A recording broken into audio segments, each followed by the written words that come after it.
Ever noticed that sometimes when you learn about something new, you start seeing it everywhere?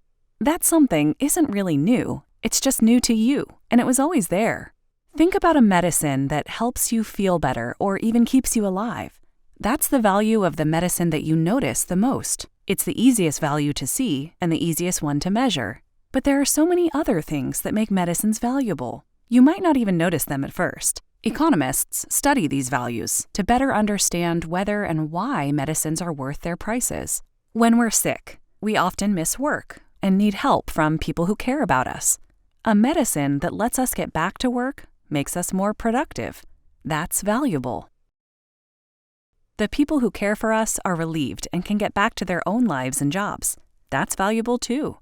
Sometimes a medicine's value benefits an entire community, like a vaccine that can provide herd immunity or a drug that prevents a viral infection from spreading. Economists call that community spillover. That's also valuable. Sometimes one drug can help someone stay alive long enough to benefit from a new and better drug. This bridge from one medicine to another is called option value.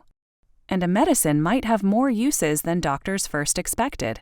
Often, experience we gain from developing and using one medicine allows us to make other medicines too. And have you noticed how sometimes a medicine can reassure us, even when we aren't taking it? Think how much less scary it is to get a scrape, because we know we can count on antibiotics to treat an infection. Knowing there are medicines for all kinds of conditions, from cancers to infections, reduces risk and gives us peace of mind. There are lots of different elements of a medicine's value, like petals on a flower. When you add them all up, it can be easy to see why medicines are so important to us. But sometimes insurance plans tell us that we're wrong to value a medicine as much as we do. They might even refuse to cover it, saying it's not worth its price. Insurers may say they did the math, so they know they're right. But what do they mean? Turns out, insurers like to keep their math simple. They prefer to ignore caregiver spillover, risk reduction, productivity, and a bunch of other values. Then they declare that a medicine isn't worth paying for. But ignoring so much of what makes a medicine valuable is wrong.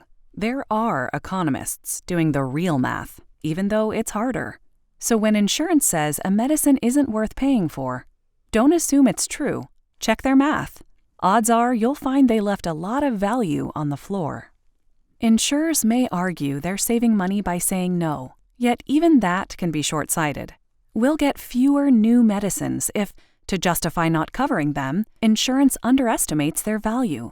And that would be a shame for future generations. After all, medicines that are expensive today will someday go generic and cost very little, making them even more worth it over time.